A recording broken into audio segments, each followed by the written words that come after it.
Storytime about how my boyfriend shames me for having cellulite. Disclaimer is not my storytime, it's me on Instagram. I'm 24 years old and my boyfriend is 21. According to him, he has never been with any girl who's had cellulite before, or even an ounce of body fat. Yes, I know what you're thinking, he's a total asshole, which in that sense, he is. But the rest of the time, he's completely fine and actually sweet. We met last year at a friend's party. At the party, I instantly fell in love with him. I thought he was the most beautiful thing I'd ever seen in my entire life. And it was reciprocated. I saw him from across the room and he made eye contact. A few minutes later, he walked over to me and just struck up a conversation. I know that people present themselves the way they want to be seen, especially when they're trying to impress someone they're attracted to. He started telling me about how he's studying to be a doctor, how he volunteers at animal shelters, and that every single weekend he also volunteers at the soup kitchen. Everything he said was absolutely perfect. By the end of the night, he had asked me out on a date and I said yes. I did explain to him that I didn't want anything serious and he said that was totally fine. I was trying to focus on my studies, so having a boyfriend was not in my plans. But after we went on 7 dates, he asked me to be his girlfriend. He wouldn't take no for an answer. After about a month, I finally said yes. Mind you, at this point, he hadn't seen me naked, not even in a bathing suit. The very night that I said yes to being his girlfriend, he asked me to come over to his place. He made a whole gourmet dinner, even bought super expensive wine. So we ended up doing it for the first time that night. The next morning when I woke up, the first thing he said to me was, "Do you ever exercise?" I was shocked. Part 2 is up. Storytime about how my boyfriend shames me for having cellulite. Disclaimers are not my storytime, I sent me on Instagram. That's when he said point blank, super serious, "Do you ever exercise?" I just stared at him. I had literally just woken up in his bed after the first time we ever did it. Then I thought he must be joking. So I started to laugh a little, and then he says, "No, seriously, do you ever exercise?" I said, "Sometimes." Then he told me, "You should really try to work out at least 5 times a week." I went home and finally texted him saying that I wasn't comfortable with the way he spoke to me. That's when he said that what he said to me was completely normal, and that I shouldn't be offended. This was all in text, by the way. That's when he sends me another text message saying, "You know, you wouldn't have as much cellulite as you do if you didn't eat so much fast food. And if you exercise 5 times a week like I told you." I didn't reply to him for the rest of the day. Later that day, he shows up to my apartment and says, "You know, I should feel comfortable enough to tell you what I think about you." He somehow ended up making me feel bad and I ended up apologizing. Obviously, after that, I became really self-conscious about my cellulite and my entire body. So anytime we were together, I would always stay under the covers. By the way, my boyfriend doesn't have a great body. He's super soft and pudgy. Last week, he told me that he had abs though. Part 3 is a storytime about how my boyfriend shames me for having cellulite. Disclaimer, it's not my storytime, it's on Instagram. One day, he pulls up his shirt and says, "Look, I have abs." Which, no, he doesn't. He's super soft and has a thick layer of fat on it. I smirked and he said, "What?" And I said, "You don't have abs." Then he says, "Yes, I do. I'm in better shape than you." By the way, he said this in front of his friends, so I was super embarrassed and stayed quiet the entire day. He finally went to drop me off and I was so happy to be home. But he decided to come upstairs with me. Got straight into my PJs. And when I came out of my bedroom, he says, "Wow, your cellulite's getting worse by the day." That's when I finally broke. I turned around and started yelling at him. I told him he had no right to talk about my body the way that he did, and that all he does is objectify me. He started laughing and said, "Wow, those are big words." And that when we met, he thought that I was in better shape. But my clothes obviously tricked him. I'm 5'4" and I weigh 130 pounds. I am by no means fat, but the way that he was bullying me was making me think that I was. That's when I told him that he was the fat one, and that he had a big, huge beer belly. I also told him that his face was super round, but that didn't bother me. Oh yeah, and that his hairy back was gross. Then he said, "Wow, I can't believe you're attacking my physical appearance." Then he stormed out of my apartment, and as soon as he left, I felt happy. We haven't spoken in 4 days. I'm afraid that if he asks me to get back with him, I will. But I should just break up with him, right?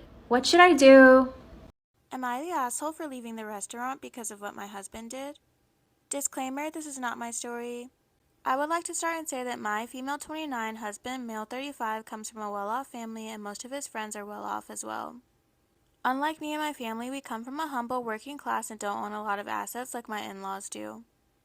My husband cares about appearances. At first, he didn't try to control how I look, but did buy me things that he said I'd love, but nothing was really my style. After marriage, he sat with me and told me I get to 100% choose how I look except when I'm with him or his family, and introduced me to brands to choose my new clothes from. I started wearing them whenever I'm with his family or friends. It limited my choices on what to wear because I'm more into simple things. For his friend's birthday that was celebrated at an upscale restaurant, my husband bought me a $300 dress. I didn't like many things about it. I told him I would wear my $60 floral maxi dress. He didn't think it was a good idea and said I was violating the rules. Am I the asshole for leaving the restaurant because of what my husband did? Disclaimer, this is not my story. He didn't think it was a good idea and said I was violating the rules he gave me after we got married. I said the dress he bought wasn't my style and I either wear my dress or don't go. He said whatever but still wasn't happy. We got to the restaurant and no one said anything about my dress.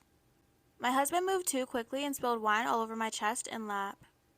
He freaked out and said he thankfully had the replacement, then pulled out the $300 dress he previously wanted me to wear. The whole time I couldn't help but think he deliberately spilled the wine over my dress. He handed the dress to me and told me to go change. I got up, but instead of going to the restroom, I made my way to the door. He asked me to wait, but I kept walking and opening my phone to get an Uber to get me home. I stood outside arguing with him. He said he didn't get why I was behaving like this and embarrassing him and myself. I said that he looked down on my dress and tried to trick me into wearing what he wanted me to wear by spilling wine on me. Am I the asshole for putting a lock on my son's bedroom door? Disclaimer, this is not my story.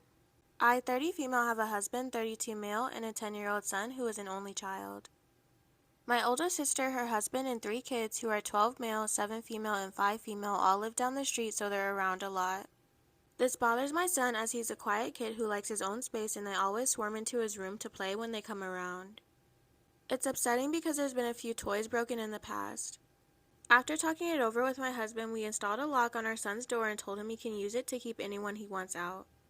He's old enough for privacy, and we explained that we have a copy of the key for emergencies.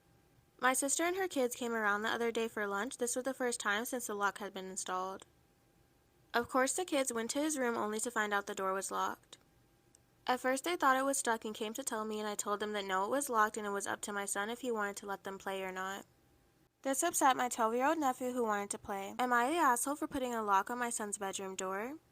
Disclaimer, this is not my story. This upset my 12-year-old nephew who wanted to play my son's PS5, so he began to try to get me to make my son share. I told him I wasn't going to force him, but if he wanted to play video games after lunch, he could use my Switch that was hooked up to the TV in the living room. My sister was annoyed at this and told me that a 10-year-old didn't need that kind of privacy, and I was training him to be rude and inconsiderate. She said her 12-year-old didn't have a lock on the door, so why should a 10-year-old need it? I said that it was something my husband and I felt was appropriate and that our son was ready for. She began to pressure my son and try to convince him that he wanted his cousins to come play in his room. I could tell my son was clearly feeling uncomfortable, so I told her to back off. She did eventually leave and told my parents how rude I've been and how I'm teaching my son to be inconsiderate. When we go to their place, my son always asks before he touches anything of his cousins.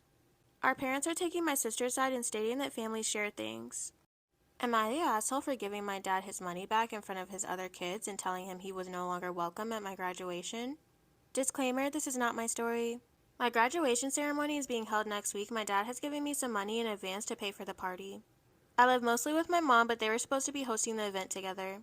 My dad and I have a rocky relationship. After my parents divorced when I was 4, they split custody of me and he was able to stay a good dad. When I was 10, he met Jane. Jane had 3 kids, twins, and a single kid. They got married when I was 12, but even before that, he prioritized her kids over me a lot. He would cancel plans with me if they wanted to do something and would either do the same thing with them or force me to go. Another time I was given a ticket for a concert my dad and I both love. He was supposed to buy a ticket to come with me for some father-son time, but actually spent it on his youngest stepkid who wanted their room painted. He told me at the last minute and it hurt. He didn't show up at the hospital when I broke my arm because one stepkid was getting their tonsils out. He told my mom to tell me over the phone that he was proud of me for being brave. Am I the asshole for giving my dad his money back in front of his other kids and telling him he was no longer welcome at my graduation? Disclaimer, this is not my story. When I would bring this stuff up to him, he said it was natural to feel jealous of him sharing his attention. A couple of years ago, he told my mom he would split the cost of a trip I wanted to go on with one of my clubs because she didn't have the money all by herself. My mom had her half saved. When we told my dad we needed to pay, he said the bills were tight and it was the twins' birthday and the money needed to go for something for them. I told him to forget about it because he was making it clear who was more important. He told me he regretted making me feel less important and we were working on things and the graduation money was given a month ago. A week ago, he called and told me how one of his stepkids was being bullied, and that with the money that he gave me, they could help cheer them up for their birthday. I was pissed and hung up. Then 2 days later, I showed up at his doorstep. I gave him the money back and told him I didn't want to see him or his new family at my graduation, and that he had chosen who was more important, so he better stay out of my life. He called and told me we needed to talk it out like adults.